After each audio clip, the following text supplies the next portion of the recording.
So welcome to another edition of the Big Blue UK and Ireland podcast. Tonight we are 50% British, 50% Irish, but as always, 100% Giants. Now tonight's episode is a little bit different. Myself and Shane are going to go and do a first round mock draft for all 31 teams, with the Dolphins obviously forfeiting a pick this year. I'll take the odds, Shane will take the evens. So how are you this evening, Shane? Yeah, all good. Tell the kind of draft buzz that we've got. We've sort of like literally last minute come up with this idea, or Kev come up with this idea. That's why there's no Dan tonight and Craig's still not available. But yeah, you can tell it's draft week. The excitement's quite high, and it's going to be quite interesting picking for not just looking at the Giants, but talking about sort of other teams and players that may not be drafted by the Giants, i.e. the quarterbacks, but rationale behind where they're going, etc. Yeah, now you can't be holding on to your best players now, hoping they'll fall to the Giants' pick. Now we have to be honest here and pick player we believe should be the best pick for the teams we're selecting for. But before we do start the first ever Big Blue UK and Ireland mock, we'll just touch on Joe Shane's presser there on Thursday a little bit. So some interesting things came from it. It's kind of with the draft buzz not being too much for the Giants, keeping everything in-house, didn't give much away. It kind of turned into the Barkley press conference. So Joe Shane said that nothing has changed since they talked at the owners' meeting, which was about 3 or 4 weeks ago. But also it sort of alluded to that Barkley isn't Joe Shane's priority at the moment. I think this has something to do with the draft coming up next week. And obviously, all focus is on that. And there's plenty of time afterwards to maybe look at contract negotiations. I mean, both sides have until July 17th to work out a long-term deal. But one thing I did take from the presser was I kind of feel that Joe Shane is getting a little frustrated with Barkley's agent. Not necessarily Barkley himself, but the actual agents. And it also came out that the offer on the table was $13 million per year during the season for Barkley. But apparently the agents wanted $17 million per year. And Joe Shane and the front office just weren't going to go there. What's your thoughts on the negotiations at the moment? Yeah, I mean, I can understand why he's frustrated. I mean, like the guy I'd love to hear from the most is the guy who's not going to come out because he's professional at the end of the day, and that's Saquon himself. Obviously, his agents have misjudged the market massively, like not even slightly, like they monumentally misjudged it. So, it's going to be interesting how it pays out, but I kind of like Joe Shane's approach. It's his business approach at the end of the day. 1 week from the draft, let's not talk about players just yet, where we've got a couple of months to go yet, so let's just focus on what's going to be happening in the draft. I can understand Joe Shane's frustration, Barkley's frustration, and the fans' frustration, because that's what we are at the end of the day. We're fans. Yeah, of course, and also like you did touch, he was pressed on the Dexter Lawrence situation. Now he was a little bit more positive on this, saying that they'd spoken to the 25-year-old's agents and they had good conversations, as he said. I think kind of the benchmark with those negotiations, we'd be looking at the 4-year, $94 million deal that Simmons got from the Titans. I think we're sort of looking at that type of range. But obviously, what's your thoughts just quickly on that? Yeah, I mean, I think it's key to get him. I want him tied up as soon as, not just because of the player himself, but as we've seen, D tackles are getting paid big time. I mean, you even go back a couple of years ago, the contract Alvin Tomlinson got when he left us for Minnesota. He got a really good deal, and D tackle market every year in free agency just keeps trending upwards. So for me, I think it's a case of getting him locked down sooner rather than later before another D tackle gets paid and resets the market. Yeah, I completely agree. Once you get tied up to a long-term deal, it's just better for all parties. Just talking about the draft, actually, Joe Shane did say that he was open to moving up or down the draft board, depending on the situation on the night. It even prepared to trade future draft capital or capital in this draft if a player he really loved was worth it and he was, within touching range of being able to go and get them. He also did say that he would be willing to be open to trading picks this year for a veteran player, which I found quite interesting. But he gave no hints about where they might be going in round one. It's a completely open situation. I think we've got so many needs that we could go anywhere. And he also said about just basically wanting to snag the best players available. But also, I just want to talk about the 30 visits, because I find this interesting. Because of the 30 visits last year, 5 of the 11 draft picks we made actually came in with 30 visits. But then he did say something that, a player could be brought in just to confirm that they're not the type of player that the Giants would draft. The quoted as saying some of it's elimination. Maybe there's some uneasiness with the player, and maybe you just need to confirm it that they're not a fit by bringing them in for these. Now, is this smokescreen? Everything's kind of lion season, or do you kind of believe what he's saying there a little bit? I think it's a little bit of both, in all honesty. I do think smokescreen certainly plays a part. But I think when you look at what he said, it's actually quite smart, really. If you've got reservations about a player, i.e., we've drafted players in the past, I'm not going to mention any names, who there were clear reservations of them coming out of college. We still drafted them, and that turned out to be a bust for us, or didn't work out and got moved on either by being traded or cut. So it's like, due diligence at the end of the day. You don't necessarily have to bring a player in to confirm you want to draft him. You can bring a player in to confirm you don't want to draft him, which is absolutely great. I mean, you look at I think similar might have happened with Thibodeau last year. Not so much as they brought him in to see if they didn't want to draft him, but I think they brought him in. And I was listening to a podcast the other day, and it said like Thibodeau literally came in and he just blew him away on his interview. He spoke to him. He was honest. He said, "Yeah, I do want a brand, but to have that brand, I know football's got to come first, and I can't get the brand without the on-field success." So it's those kind of interviews. So I think fair play. If you got doubts on a player, rather than waste a first round pick or any draft picks are valuable. Rather than waste it, why not bring the guy in and just get it clarified 100%? Yeah, I completely agree with that. One thing for sure is we'll be hearing a lot of things over the next week or so. But thankfully, bring on Thursday. It's less than a week away now. Get these draft players, get these drafted picks in, get the players in. We know what type of situation we've got with our squad. So, without further ado, that's enough of the Giant talk. Now, I know the non-Giants fans are here for the mock draft.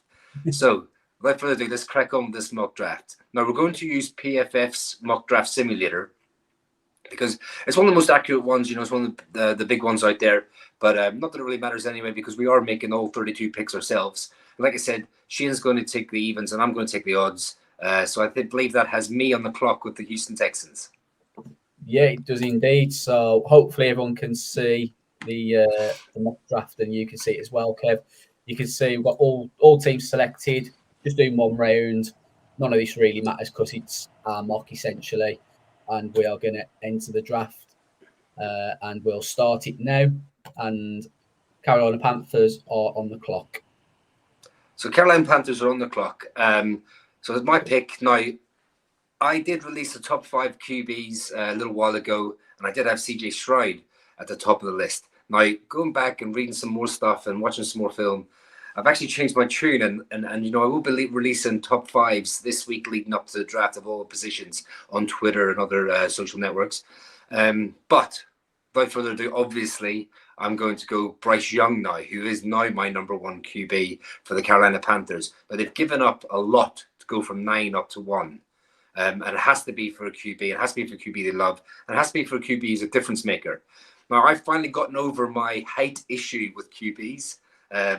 So to look at the actual talent, and the talent is undoubtedly there for this young man. Yeah, so I'll draft Bryce Young for you now. Just confirm, Bryce Young, quarterback out of Alabama, is the number 1 overall pick for the Carolina Panthers. I agree with what you're saying there. Initially, I thought they were going to trade up for CJ Stroud, but a lot of things have come out over the last few days that kind of indicates that Bryce Young's the way they want to go. Bryce Young's cancelled all his visits, etc. now as well. So it definitely seems like it's going to be a lock. And that brings me now on to pick number 2, Houston Texans. I was hoping you was going to take CJ Stroud, I will be honest. I've got to be honest as well. Part of me is so tempted to just flip this draft upside down straight off the bat and go someone like a Will Anderson here at number 2. But the issue I have with that is it's a pretty decent QB draft class this year, especially compared to last year. When are you going to have the number 2 overall pick again?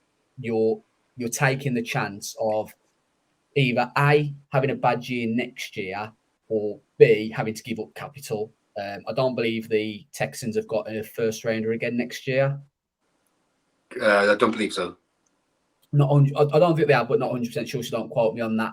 So, yeah, for me, it's a case of picking number 2 overall, take a quarterback you like. So then it comes down to what quarterback is it going to be. And although CJ Stroud's QB4 for me, I do feel he's probably the best fit. Will Levis is kind of dropping down draft boards, and Anthony Richardson for me is not in a position to start early, start the season. Whereas I think CJ Stroud could probably come in and start week 1. In all honesty, he's probably the most pro ready of the quarterbacks that are available. Yeah, I do believe with your theory there of you can't wait until next season. You want to have a good draft now, make some good free agent moves, good coaching to not pick anywhere near here again. I mean, look how we've turned our season around as the Giants. We went from 5-7 picking last year to picking 25 this year. So you kind of have to have that mindset. So if you believe there's a QB here who, with a year in the NFL, will be better than anything you might get next year, then you have to go for it. Yeah, exactly. So just to confirm, with the second overall pick, the Houston Texans select CJ Stroud, quarterback out of Ohio State. And that puts you on the clock with the Arizona Cardinals. Yeah, definitely. I mean, this is obviously a trade, very tempting trade position here for the Arizona Cardinals. And since we're not doing trades in this mock draft, it doesn't really matter at the moment. So I think without going on too long about this, Arizona Cardinals have one of the worst rosters in the entire league at the moment. And that's one of the reasons why they are picking down here at number 3. So I just think they're going to go with one of the best prospects in the draft, regardless of positions, and one of the cleanest prospects as well. And I think they're going to go with Will Anderson Jr., the edge rusher out of Alabama.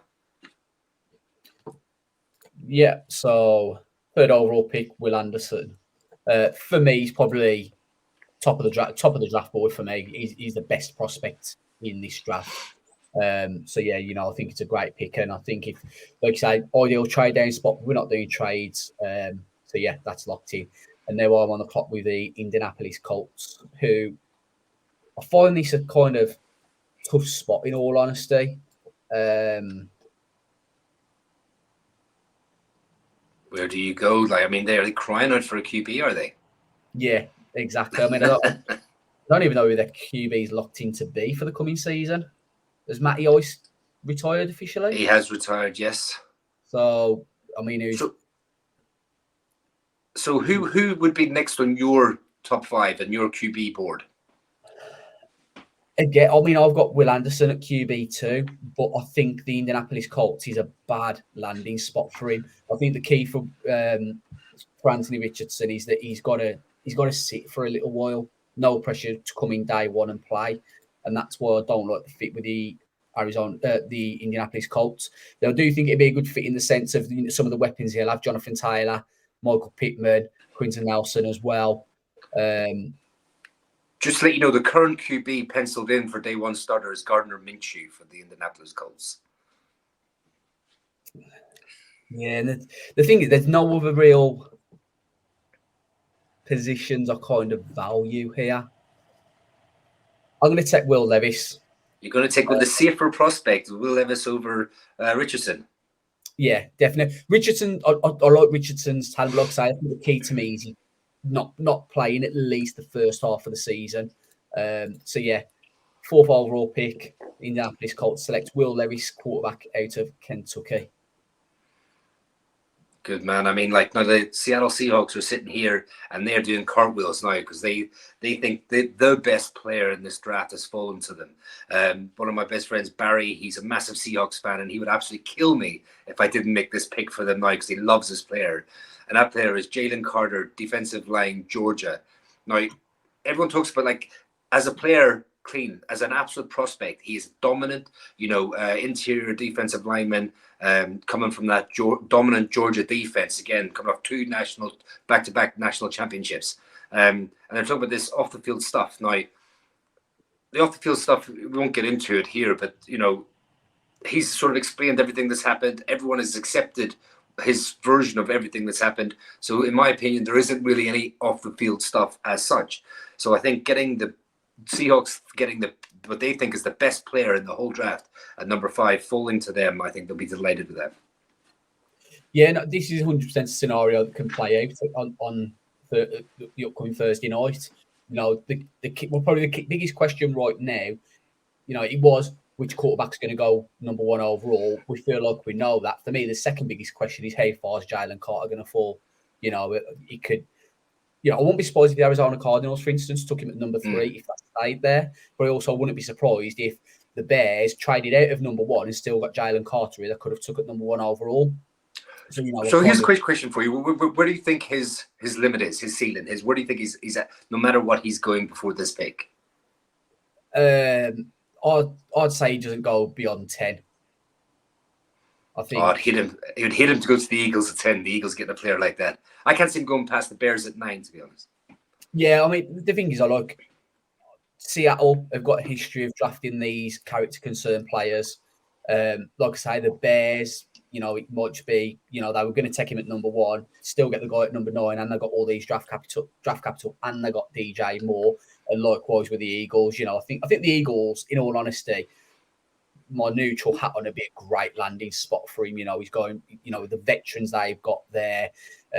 Obviously, they've got a couple of former Georgia players. The linebacker last year, who I absolutely loved, whose name's Nakobe Dean. I think they're going to Georgia player. I'm not 100% sure who, but I think that'd be a great landing spot. But I'll lock that in for you. Jalen Carter out of Georgia going to Seattle. Now, this is where I'm probably going to spice things up a little bit. Do it. Come on. So I've been saying we've been too safe so far.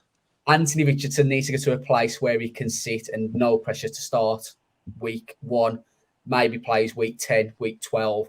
I honestly cannot see a better landing spot than Detroit Lions. Detroit is, I think Seattle and Detroit are my 2 favourite landing spots for Anthony Richardson, because he can go in there, no pressure at all to play, this season. That can afford to redshirt him for the season if they want, and that's going to be valuable to Anthony Richardson. But you throw in the fact as well that the Detroit are building a sneaky good team. Let's not forget this is the Rams pick. This isn't their original pick. So again, it comes back to the question asked about the Texans. When are you going to be picking top 5, top 6 again when there's a potential quarterback that you might like? Next year's draft class for quarterbacks is looking pretty tasty. But you're banking on the fact that you're going to get that pick and that the players are going to turn out. It wasn't that long ago that Sam Howell was the next big thing coming out of college and kind of flopped a little bit. So for the Detroit Lions here, I'm going to take Anthony Richardson, quarterback out of Florida, can sit behind Jared Goff for a year, no pressure to play whatsoever. And I think it's going to be valuable to his experience. Yeah, I think that's a great pick. I mean, like you said, Goff's there, and he's on another. I think they've got 2 years left on his contract, but they could get out after this year. So it's a perfect landing spot. I mean, and you said the Lions have seemed to turn things around there. They've made some really good free agent signings. They've got some good coaches in, and they've had some really good last couple of drafts have been really good as well. I mean, so this just obviously would be a perfect scenario for them. I think it's a great pick there.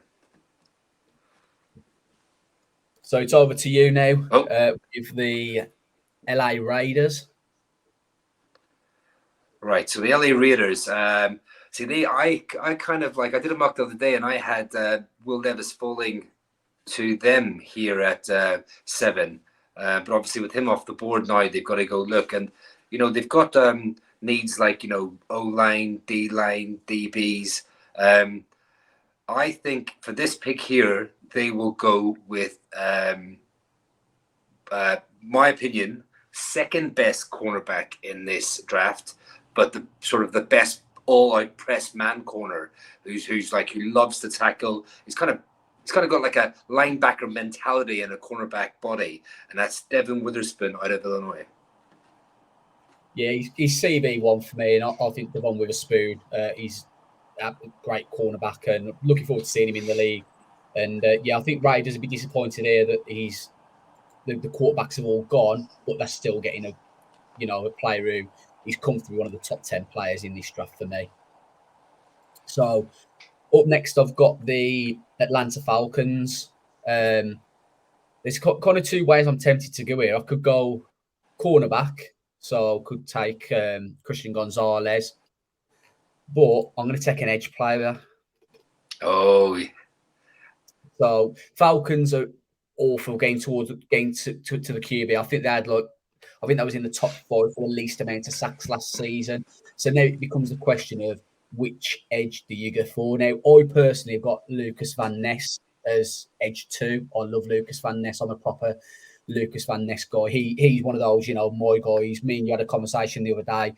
So you're higher on some guys than others and lower on some. And Van Ness is one of those that I'm a lot higher on.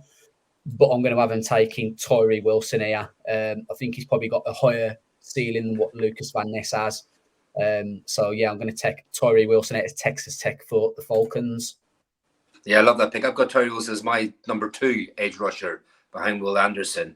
I just think he's an absolute beast. He's got a lot of versatility as well. He can play inside, outside. He just loves getting after the passer. He's one of those players that's got that little bit dog in him. Do you know what I mean? Yeah. Yeah, so great pick there. So that brings me up to now the Chicago Bears picking at number 9. They would have loved Carter to fall to them now. But I think they'll go. They need help in the O-line. They need, Justin Fields is a fantastic quarterback, and I think, he will continue to improve. And maybe not this year, but the year after will prove to be one of the better QBs in the NFC.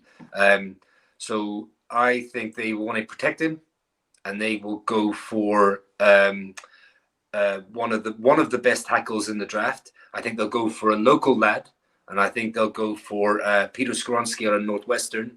Again, he's one of the tidiest, sort of technical, cleanest players on the outside. People just knock him for having the short arms and stuff like that. But I still believe draft him, put him on the outside, let him play tackle there. I think he can be a Pro Bowl level tackle, but I think was at a ceiling. But I think as a floor, you're getting a Pro Bowl probably guard if he pushes into inside. So I think they just want to protect Justin Fields. They've got an absolute haul, getting more from the Panthers, trading back to 9 as well.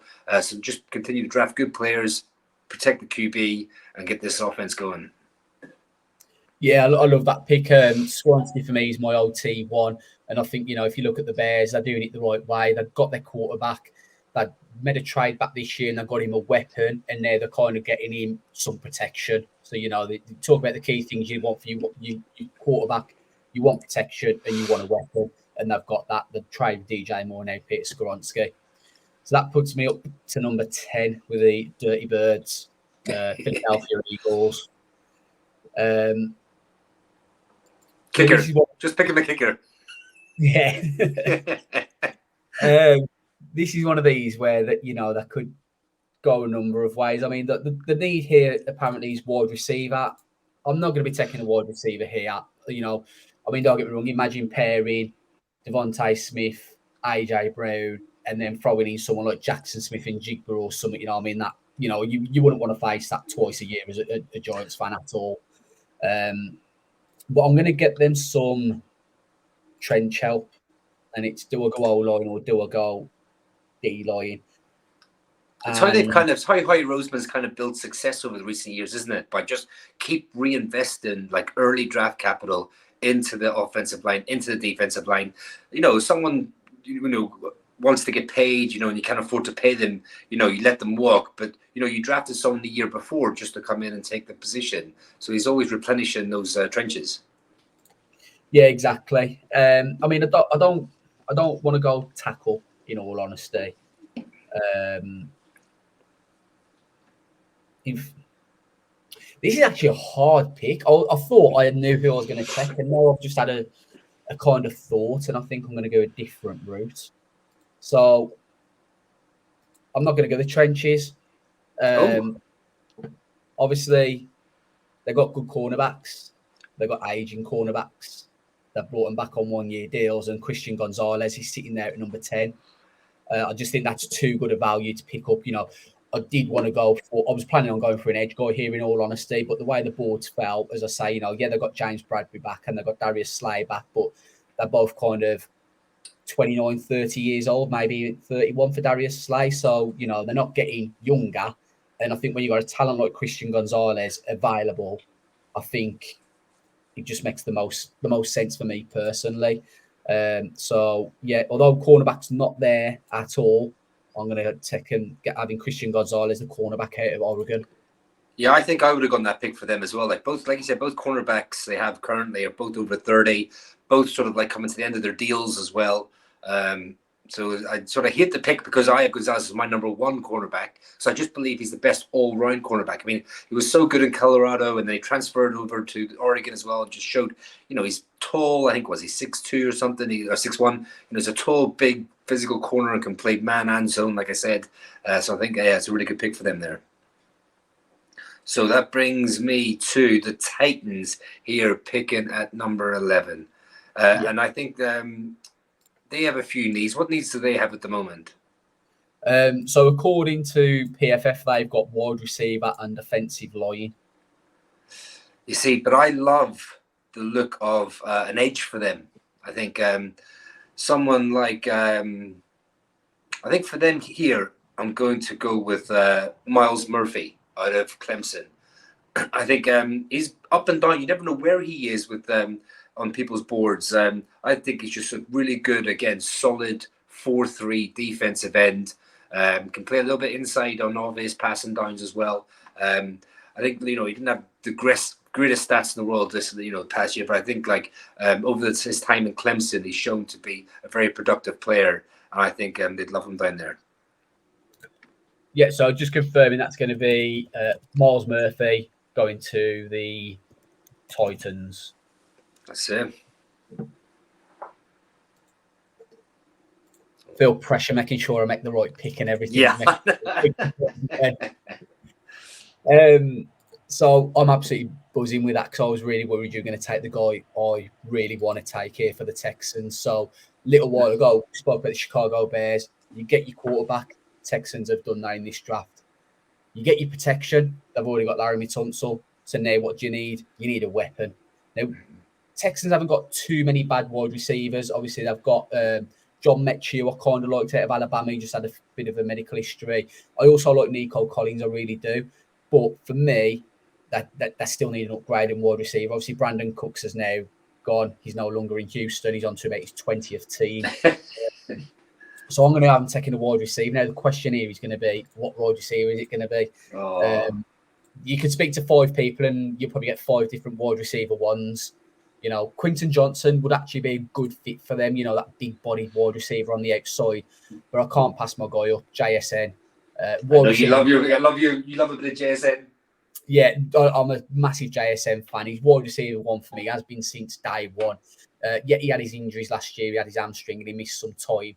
But I think the production the year before was outstanding. I think if he'd have been on the field last year, I think he probably could have got himself a top 10 pick if he'd have been fully healthy. So I'm going to get Texans that help that they need, that weapon for their new quarterback. And he also bringing up another connection. They played together at Ohio State. Yeah, CJ Stroud went to Ohio State, as you can see there. So, again, there's already chemistry there. This just makes too much sense, in my opinion. So, JSN to the Texans at number 12. Yeah, it's a good pick. I mean, and also, was it Olave and Wilson, both drafted in the first round last year out of Ohio State. And both of them said that JSN was actually the better wide receiver in that wide receiver room. And he had more yards than both of them the year before as well. So, I can see that being... My only worry is that, he's only pretty much played in the slot, and he is coming off a little bit of an injury history, but the talent is definitely there. So now we have the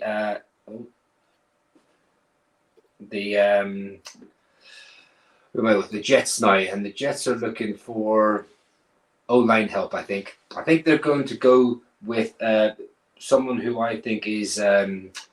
my number one offensive tackle, and that's just Paris Johnson, tackle out of Ohio State.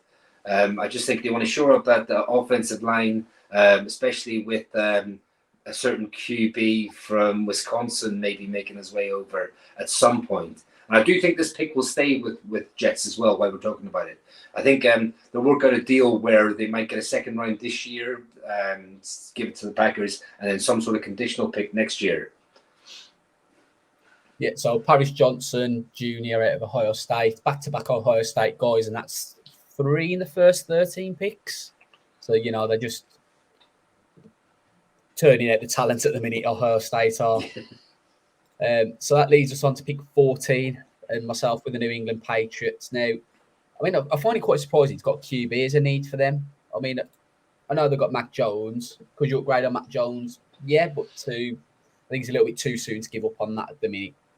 So then it brings me on to what do they need? I mean, you've got tackle and edge here. I had tackle and edge as well as cornerback and wide receiver. I mean, I'd 100% took Paris Johnson if he'd have fell to this pick. If you look at the other tackles that are on the board, it's a bit too early for any of them like me. I mean, I wouldn't be surprised to see the Patriots pick someone like a Broderick Jones here, potentially, if that's the way they want to go. We know the Patriots like to sort of throw a spanner in the works. They did it with Strange last year. He got drafted. Everyone was like, who's that? I mean, you know, in all honesty, it wouldn't surprise me if the Patriots maybe went for Berger on here, you know, just something completely left field who no one sees coming. Well, who did they pick last year? Was it Cole Strange, who everyone had as a late day 2 pick and he picked in the first round? Yeah, exactly. So, I mean, cornerbacks potentially a need for them here. I'm not going to go that way. This is probably the hardest pick I've made so far. Well, you're trying to second guess Bill Belichick. Of course, it's going to be a difficult pick. Yeah, I don't know where to go here, in all honesty. I mean, throw a dart for this one, to be fair. Yeah, and to be fair, look, when I'm doing these mocks, I try to do what I would do in this position, and I do feel like it's a little bit of a tough one. I mean,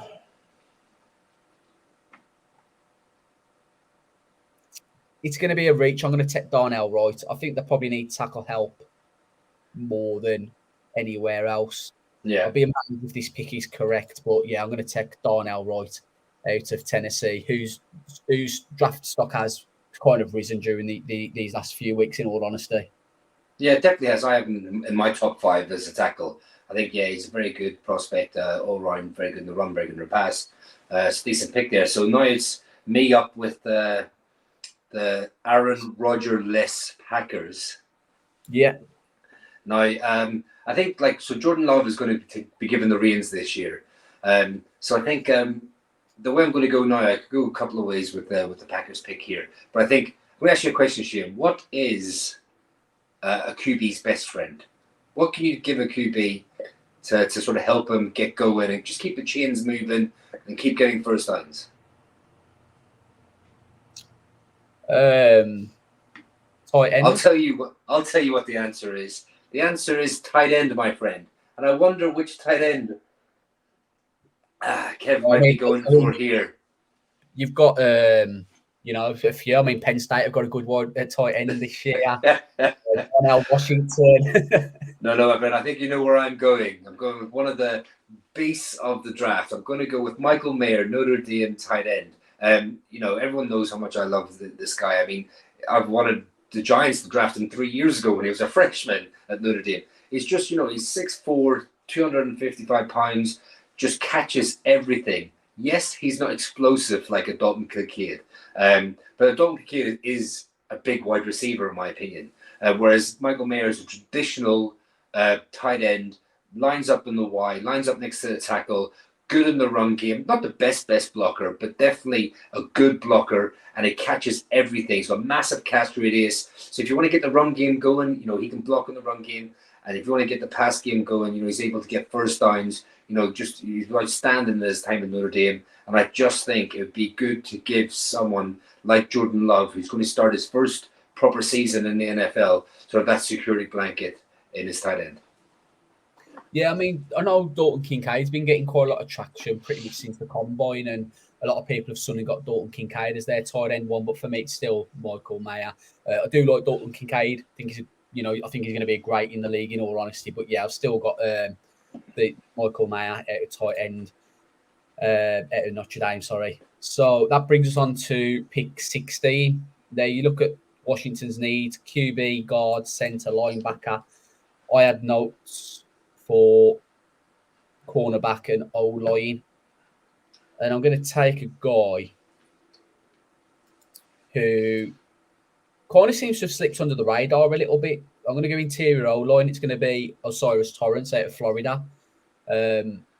He's the best interior offensive lineman in this draft for me. I feel like he's another one who's been a little bit like Michael Mayer. He was interior O-line 1, nobody's surpassed him as O-line one, but he just seems to have dropped down draft boards for no reason. And I think he's going to go a lot higher on Thursday night than what people may anticipate. I think then PFF had him as average draft position 31. I think he should go in the first round, and I think Osiris Torrance to Washington just shores up that O-line for the Commanders. Yeah, definitely. I mean, like I've seen him slip out of the first round into the early second. I'm like, what's going on here? Like, he is definitely a round one talent guard, and definitely head and shoulders above everyone else in the interior line position group. So yeah, I think it's a great pick. I mean, I'm not too happy it's gone to them, but what can you do? Nick Gates and Osiris Torrance. Yeah, exactly. So it's me now again here with the 17th pick going to the Steelers. And I think it just fits too well. It does that. You know exactly where I'm going, don't you? Yeah. I mean, I didn't plan this at all. Just obviously it's fallen this way. And to be honest, I would love this player to be here for us at 25. But the Pittsburgh Steelers need a good cornerback.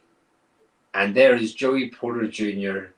sitting here, waiting to go. He, the third best cornerback currently left on the board.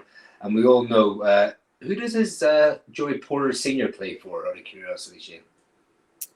I think he might have been the Pittsburgh Steelers. It was the Pittsburgh Steelers, of course it was. But no, it's not just sentimental pick here. This is a pick because he is the next best cornerback on the board and plays the type of defense that the Steelers want to run, and it's just basically a no-brainer in my opinion. Yeah, 100% agree. It's a little bit like, for me, the JSN to Texans, him playing with his quarterback from college, and it fits a need as well. And Joey Porter Jr. is exactly the same thing. It fits a need, and he's going to go and play kind of where his dad played. And what it kind of reminds me of a little bit of draft night, draft day, the film. When the running back wants to go and play where his dad played in Cleveland. I can just imagine it playing out exactly like that. Yeah. He's going to get the call. He's going to be like, I just want to go where my dad played. And, it's just going to be great. I mean, I'd love him to fall to the Giants. I'd be over the moon if he fell to the Giants and we took him. But yeah, absolutely great fit. And that puts me back on the clock at 18 with the Detroit Lions. Second time the Lions are on the clock, on the board, sorry. And it's the second time it's fell for me. So, originally, my needs for the Lions I had as cornerback, D-line, and edge. So they've taken a quarterback, which wasn't part of the plan. So now it's a case of who do they take? And I think I'm going to go, just have a quick look. Again, another one of my guys I think I'm going to take here. It fits a bit of a need, and I just like the talent as well. There's a defensive lineman in this draft class that went to Pitt who was undersized. A little bit like a current defensive lineman in the NFL that went to Pitt and was undersized. I'm not making comparisons. I'm not saying that Kalijah Kancey is going to be the next Aaron Donald, but that's just, kind of comparisons. The same college, undersized at the position. And for me, you look at Kalijah Kancey's production at college, and it's ridiculous. Like, it was really, really good for someone his size. I think he's like 280 or something like that. Like, he's not very big at all. So I'm going to have the Detroit Lions here taking one of my guys, Kalijah Kancey out of Pitt.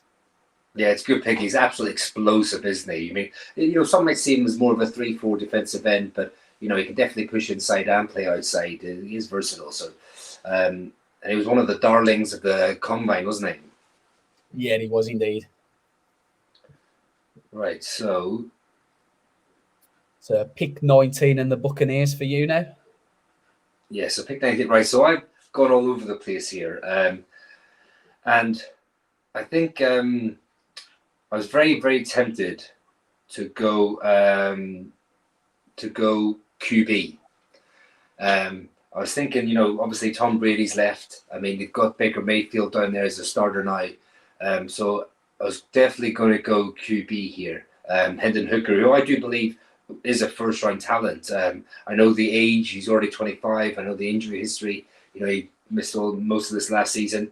But I'm not going to go there now because I think that the Buccaneers might be in a bit of a tank mode at the moment. They might be kind of trying to reset their roster.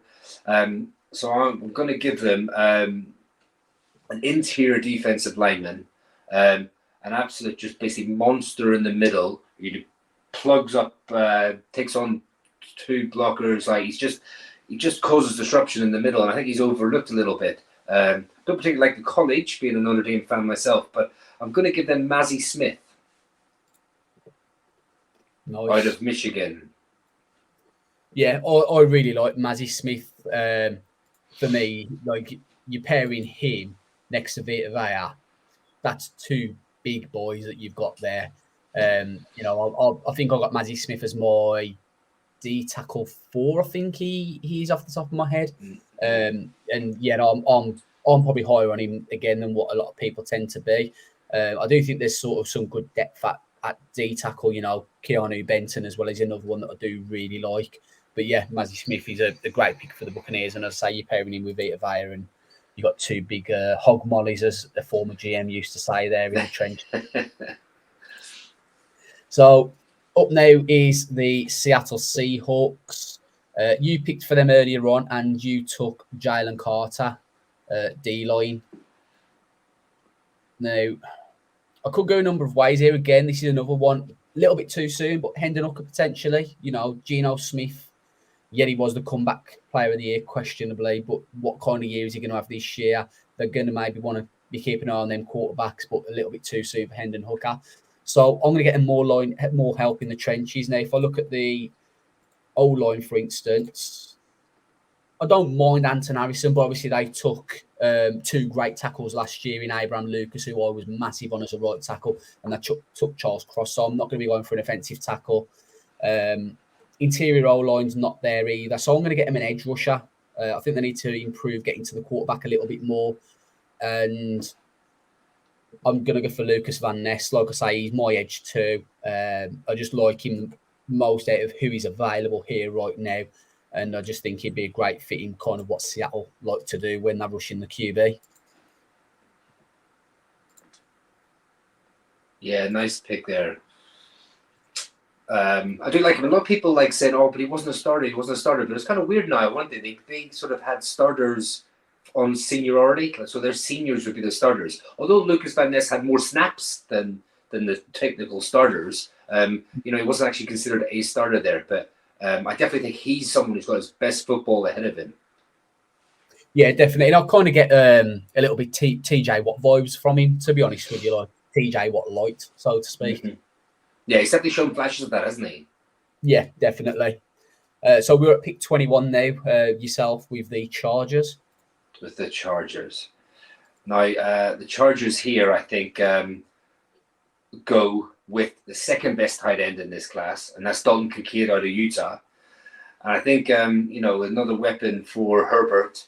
I just think, he's like I said before, he's one of the best pass catching tight ends here. He's like a big wide receiver. He's very good at catching the ball to high point. He catches the ball he maneuvers his body to catch it any way he can. He's very good at getting open as well. He runs very, very good routes. So I think Justin Herbert would be very happy with another weapon there. Yeah, and this would be interesting to see what happens on draft night as well. Whether you do get two tight ends in the first round, which I could change my mind every day. One day I might think there's going to be none, even though it's a good tight end draft class. But because it's good, people are going to be getting value in the second and third rounds. But yeah, Dalton Kincaid, like I mentioned earlier, for some people he's gone to tight end 1 over Michael Mayer. He's tight end 2 for me. But yeah, again, QB's best friend is a tight end, and I think Dalton Kincaid would fit into that system perfectly. So that's over to myself now with the Ravens at pick 22. Now, if we look at the needs on here, wide receiver, I'm not going to go wide receiver here. Obviously, they've got Rashad Bateman's there.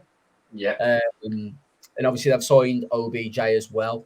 Then the next need is edge.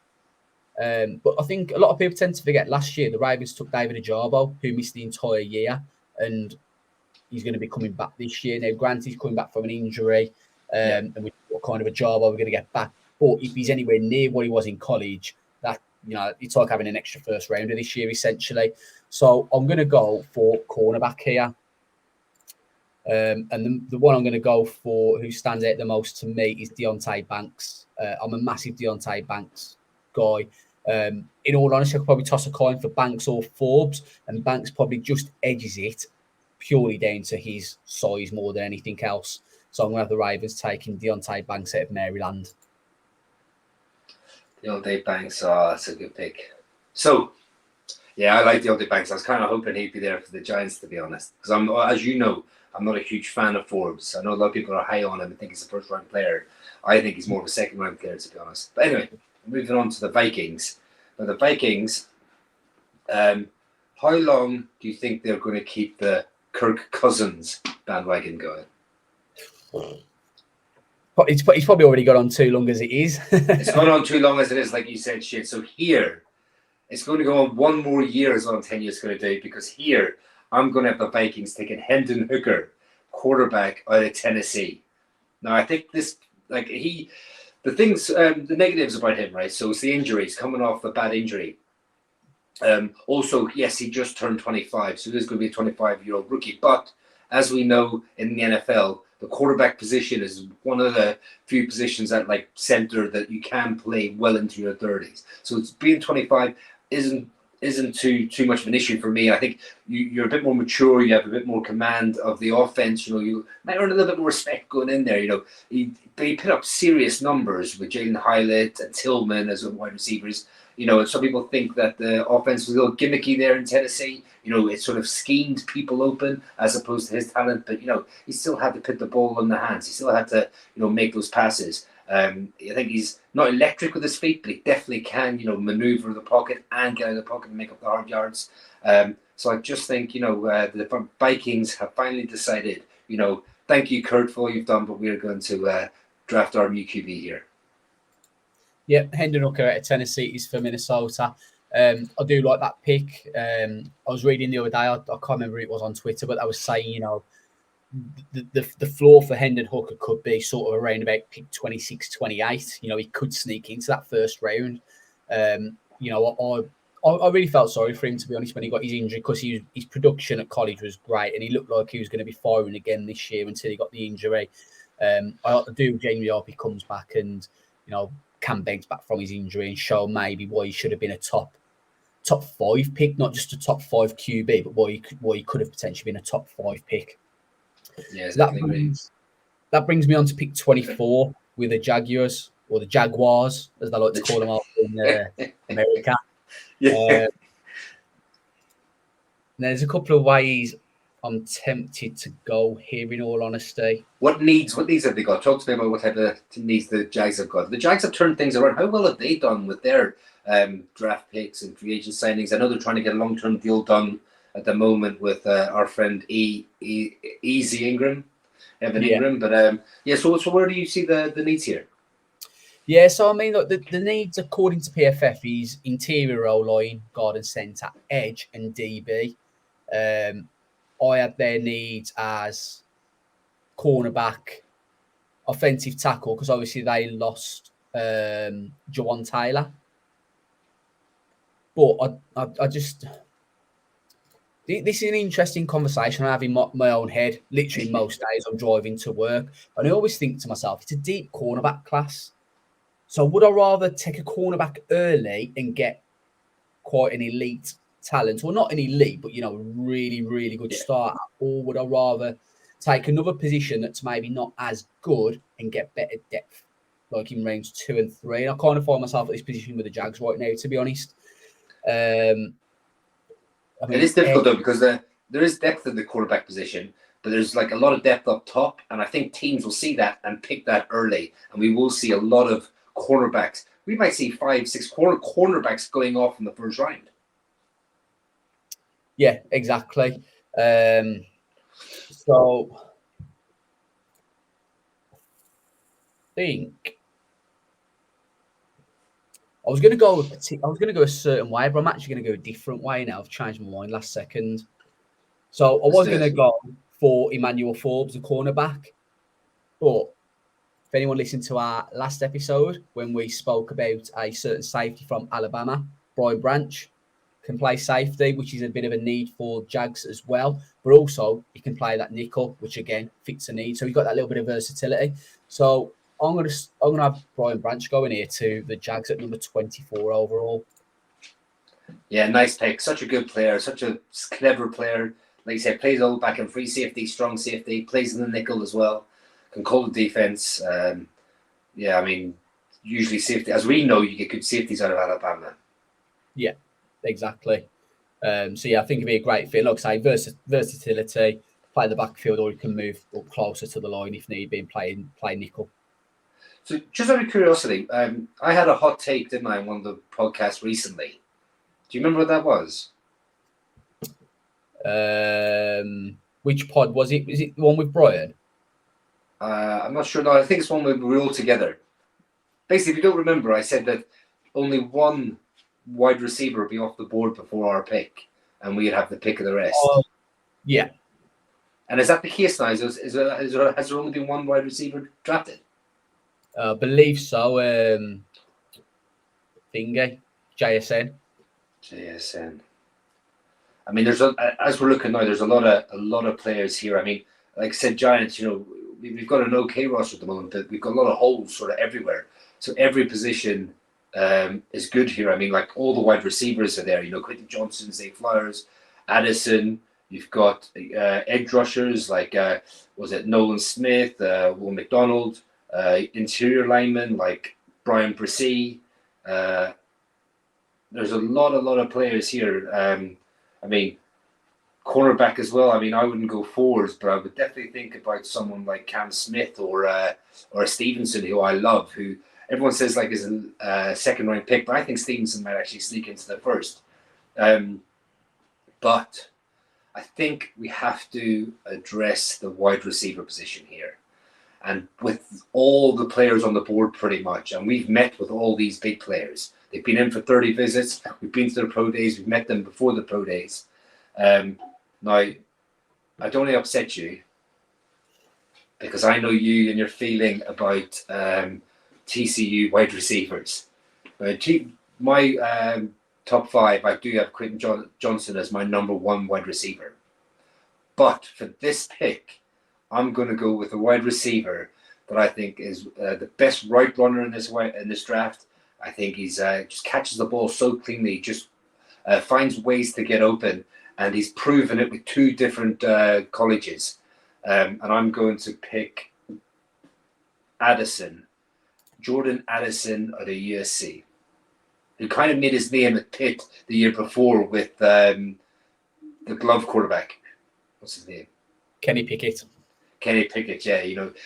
Kenny Pickett was drafted in the first round last year, probably because he was throwing all them passes to Jordan Addison. And he did win the, I don't know if it's called the Biletnikoff Award, the best wide receiver in college. He won it that year as well. So, yeah, I'm going to go with the prospect I really like. He's my number two wide receiver, and that's Jordan Addison. Yeah, I mean, he's more wide receiver too as well. I've got JSN at 1 and then Addison at 2. In all honesty, I think if the Giants there go Addison or Flowers, I'm happy with either. In all honesty, I think I'd love Zay Flowers more if we hadn't drafted Wan'Dale last year because I think he's a better Wan'Dale Robinson. And I don't know if the Giants want to go that way. I mean, I'd have no issues if they did. Yeah, okay, he's small, but Joe Shane mentioned in his presser a couple of days ago about it's about getting the players that are going to fit what we want to do. Now, if Brian Dable's saying, look, this is what I want to do, this is the packages I'm envisioning playing in, this is where we want to see him on the field, I'm absolutely fine with it. But at the same time, I wouldn't be annoyed at Jordan Addison because I think Jordan Addison's one of those players that can play outside, inside. So again, just got a little bit more versatility. Probably just not much as a weapon as what Zay Flowers would be. So the biggest question right now if this is live on Thursday, the biggest question is, okay, how far is probably the third, fourth best player in the draft going to fall? And I think this is his limit. Obviously, got the Zeke issues. They brought back Tony Pollard. You're going to do it, aren't you? Yeah, I am. I love this player, by the way. I just think it makes too much sense with the need and the talent and the pick as well. I mean, if you look at talent-wise, Bijan Robinson is somewhere between. he's in your top 5. He might be number 1 for you. He might be number 5, or he could be in the middle at number 3. I'd probably say He's definitely in that top 5. Yeah, and if someone says to you, you can get a top 5 pick at 26, you're going to be mad not to do it. And it's a position of need. So I'm going to have Dallas drafting Bijan Robinson, running back out of Texas.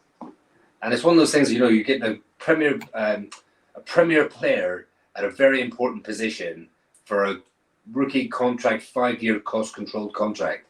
It just makes too much sense. And obviously the Texas player going to Dallas, I'm not happy about that, to be fair. But well done, we'll move on. I just on Bijan Robinson, I think we're going to face him twice a year. Yeah. I think he might go Eagles? I think he could to the Eagles at 10. I wouldn't be surprised at that because, maybe it's a bit high to some people. But like I say, if you draft BPA or need, BPA is going to win every time. And I don't think you could go wrong with a running back at 10, especially the talent that Bijan Robinson is. He's as good as Saquon was coming out. And I think he could maybe be better, in all honesty. And, that's not easy to say. I'm representing my boy. Good man. It's not easy to say, but that's the kind of talent I think that Bijan Robinson can be. Yeah, lovely. So it's obviously me back on the clock now, picking 27th for the Bills. Yeah. Now the Bills, I do think they lost. Who was the linebacker they lost? Tremaine Edmonds. Tremaine Edmonds, so he went to the Bears. Obviously, the Bears had a lot of money to spend. So I think there's a bit of a hole there at that linebacker position. And here I'm going to plug it with a linebacker who is number 1 linebacker for me. He played the edge for Alabama. Moved over to Arkansas this past season. They played him as more of an off-ball linebacker. And I thought he, really excelled at the position, showed growing pains. And I think, but he will sort of develop more. And I think he'll be an outstanding player. He's tall, he's 6'4", 250 pounds, something like that. Just a tackling monster, and he can blitz, and he can be used all over the defense. So I'm going to go with Drew Sanders, linebacker out of Arkansas.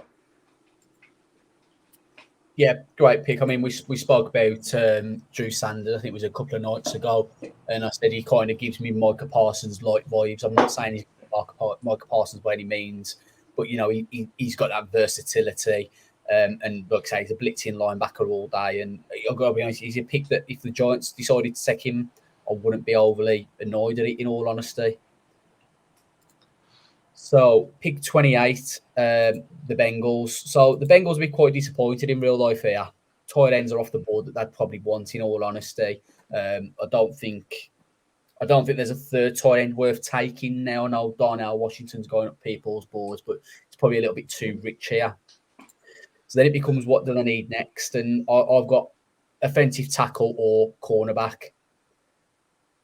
Now, I really do want to go cornerback. I just want to have a quick look who the Bengals have got at offensive tackle, because it just seems like a position that's constantly a need for them. Yeah, didn't they trade for Brown? Yes, they've got Orlando Brown. But Williams wants to leave, doesn't he? Yeah, Jonah Williams. He's not overly been too happy, has he? I think the problem is it's cornerback or offensive tackle here. And if I look at the cornerbacks that are left, do I like Emmanuel Forbes? To the Bengals. Yeah, I'm taking Emmanuel Forbes. He's a guy who I'm higher on than other people. Like you said, you see him as more of a second-round talent. I think he's a first-round talent. I think you look at his ball production. Like, you want to talk about ball hawking cornerback, you want to watch Emmanuel Forbes. Yeah, he's a little bit undersized, but I think he can add some size on. And let's face facts, he's an upgrade over Eli Apple, surely. So I'm going to have Bengals taking Emmanuel Forbes out of Mississippi State at 28. It's very true. It's very true. I mean, you can't deny his ball hawking ability. Like he's got a real nose for the ball. Just at that size, I would really struggle, especially in the run game. Like, you're not going to see him like shed off a strong wide receiver and go make a tackle in the backfield. I mean, he can tackle. He's a willing tackler, but I just think in that sort of the hard nosed AFC East or AFC North, sorry. Well, you know, I think he'll be found out in the run game, but and stronger wide receivers, I think, will bully him on the line of scrimmage as well in press. So, but you know, maybe I'll be wrong, and we'll see this coming season. So that brings me up with pick number 29 and New Orleans Saints. I'm going to go for one of my sort of draft risers who sort of like, you know, had crazy numbers at the combine. You know, he's a good player there in that Georgia defense again. I think he's an absolute beast off the edge. You know, he's very, very fast. You're right, he hasn't got the power at the moment. But I just think he's a really, really good player. And I think that's I'm going to have the Saints picking Nolan Smith out of Georgia. Yeah, I like that pick. Again, he's someone I'm quite high on. I nearly took him at number 10 for the Eagles, and if you hadn't took him there, he would have 100% been going to Philly at number 30 for me. It would have just been a perfect fit, in all honesty, Nolan Smith going to Philly. Again, like I said, playing alongside his Georgia teammates, and, you know, I think he could be great. Stop that happening. Yeah. So then my last pick of this first round mock draft then is number 30 again for the Eagles. Just a reminder, I took Christian Gonzalez to begin with. So now it's a case of where do I go with the Eagles? And there's two kind of positions that I'm eyeing up, in all honesty. I mean, I'd like to see him get an edge guy because obviously they lost an edge. I mean, Will McDonald's an interesting one. I don't think he's quite a first round talent, but I've seen him anywhere range from, like, I think Malkai had him at number 8 at one point, and he had him at number 31, I think it was, to the Chiefs recently. Brian Brzee again, but I'm not as high on Brian Brzee as others. So I'm going to do something a little bit different. I'm not quite sure where to go here. So I'm going to have the Philadelphia Eagles, going to get more weapons for Jalen Hurts, and I'm going to have him taking Zay Flowers out of Boston College. I think if you look at what Smith and AJ Brown are, the one thing they're probably missing is that dedicated slot guy. I know Smith's a little bit undersized, but he produced well last year, and I just think that they've got that, having that weapon of Zay Flowers as well, met their offense even more explosive, in all honesty. Wasn't a pick I envisioned making, in all honesty, or planned on doing. It's just the way the boards fell, and I just think Zay Flowers to Philadelphia were just, you know, 3 absolutely great wide receivers for Philly. Very good. Not very good for Giants fans, but yeah, he's a very, very good pick there. I mean, he's a good player. He's a player that I consider the 25 with the Giants as well. I can see the Giants picking up someone like him. I mean, he could go as early as the Patriots. I heard he's been meeting with the Patriots a lot. It wouldn't surprise me, although their their hit rate at wide receivers being quite low in the first round. But he leaves me with the 31st pick in this draft to finish it off. And I think, you know, you've got the main man back there, Patrick Mahomes. You've got weapons down the field. Why not give him more protection? So I'm going to go with tackle Broderick Jones out of Georgia. I'm surprised he lasted this long, to be fair. Yeah, I mean, I did consider taking him a couple of different times, to be honest with you. That's going to be our mock draft done. So I'm going to get this saved somehow. Yeah, I'll do that in a second. So yeah, that's our mock draft done. Broderick Jones, yeah, you know, like you say, get more protection for Patrick Mahomes, and that's the kind of joys you can have when you're picking sort of 31. You know, some talent can fall to you, and it can tend to be like kind of offensive line. But yeah, so that concludes Kevin Shane's 2023 NFL Round 1 mock draft. I mean, our first ever one is in the books. Yeah, first ever one done. And it's going to be 100% correct, isn't it? Oh, absolutely. Like, if anyone wants to money, I'm just going to download the image here for results. I was hoping I could see who was left on the board. There's a lot of talented players left, to be fair. Yeah, I mean, like, just look, like the biggest one that probably stands out to me is, you know, maybe this year it's going to pan out, but the TCU wide receiver is going to be going into day two. Yeah, I know Brian Bressee's still there. You know, Anton Harrison, a tackle at Oklahoma, is still there. Yeah, there's a lot of good players still left. But we're not picking till 57 again, so we'll have another long wait ahead of us on the second day. Yeah, exactly. But like, you know, I mean, I think we will save this, and what we will do, we'll get some photo editing done. Hopefully, we can get it a little bit better than a paint job with a tick and a cross next to it. But we'll after the draft, after the Thursday night's draft, we'll post this out and we'll see. Maybe we'll give points to each other. Say 5, I don't know, 10 points if you got the position dead on, 5 points if you got it. 10 for the right player, 5 points for the right position, and 1 point or 2 point for the right side of the ball. And we'll just fair enough. Yeah, we'll work something out.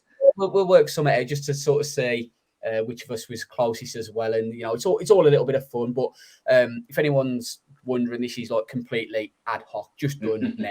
Not planned anything. Me and Kev didn't talk about the picks or anything. You know, we treated it like a real draft board. Like, you know, kept my draft board nice and secret from Kev.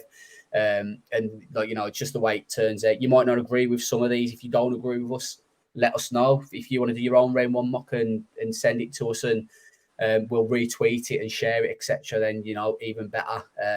It's draft week. It's always exciting. I've really enjoyed doing this tonight, to be honest with you. And yeah, you know, can't wait to see how Thursday night pans out.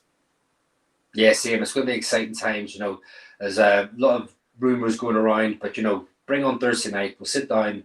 We'll find out who the Giants get and who all the other teams get as well. I mean, between now and Thursday night, I'll be releasing my top fives on Twitter.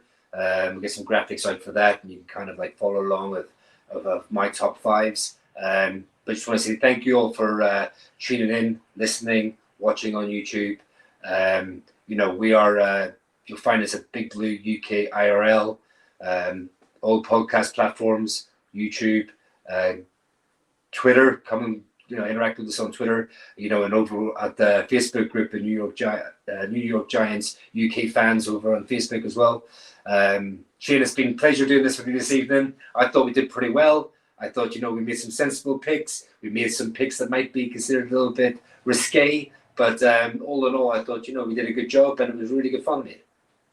Yeah, and you know, that's what happens on draft night. You know, you've got every year in the draft. There's always a surprise. You know, hopefully we've put it in. Maybe it's Kev taking Hendon Hooker for the Vikings.